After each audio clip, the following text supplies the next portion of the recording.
నమస్తే మాయ. ఫ్రెండ్ వాళ్ళ బాబుది ఫస్ట్ బర్త్డే అంటే మొత్తం కుర్రోళ్ళందరిని ఇన్వైట్ చేశాడు.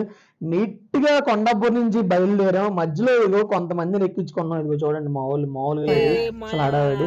కార్‌లోకి ఎక్కిన తర్వాత అయితే ఇచ్చి పడేశారు. మెల్లగా ఓఆర్ఆర్ ఎక్కాం. మా వాడు ఫార్మ్ హౌస్ అయితే బుక్ చేశాడు.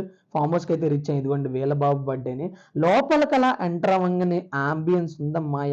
క్రేజీ ఉంది. ఆ గ్రీనరీ, ఆ వాటర్ ఫౌంటైన్, పక్కనే క్రికెట్ ఆడుకోవడానికి మనకి నెట్స్ అయితే ఉంది. ఇంకా లోపలికి దూరిన తర్వాత మా వాళ్ళు ఊరుకుంటారా? అందులోనూ క్రికెట్ బాయ్స్ కి ప్యాషన్ కదా. ఇంకా నీట్ గా అందరం క్రికెట్ ఆడుకున్నాం. నేను కూడా నా వంతు అలా పార్టిసిపేట్ చేశాను. మనకి క్రికెట్ అంటే నిపించాం. ఇంకా మిగతాగా తర్వాత కొంతమంది అయితే లేట్ గా వచ్చారు. పక్కనే స్విమ్మింగ్ పూల్ కూడా ఉంది. దిగుదాం అనుకున్నాం కానీ ఎవరో బట్టలు తీసుకెళ్ళదని చెప్పి లైట్ తీసుకున్నారు. ఇంకా ఫుడ్ తినడానికి అయితే కూర్చున్నాం. ఫుడ్ అయితే క్రేజీ ఉంది. మా వాడైతే బిర్యానీ ఇచ్చి పడేసాడు. ఇంకా అలా బెలూన్స్ నీట్ గా సర్దేశాం. తర్వాత కేక్ కట్ చేద్దాం అని చెప్పి కూర్చున్నాం. ఇదిగోండి వాడిదే బర్త్డే. క్రేజీ ఉన్నాడు, అసలు చాలా క్యూట్ ఉన్నాడు. కేక్ కట్ చేయాలంటే కొంచెం గోల్ చేశాడు. ఫైనల్ కేక్ అయితే కట్ చేశాడు. అలా కట్ చేసి మా అందరికి మొక్కలు ఇచ్చాడు. నేనైతే కొంచెం వాడితో ఆడుకున్నా.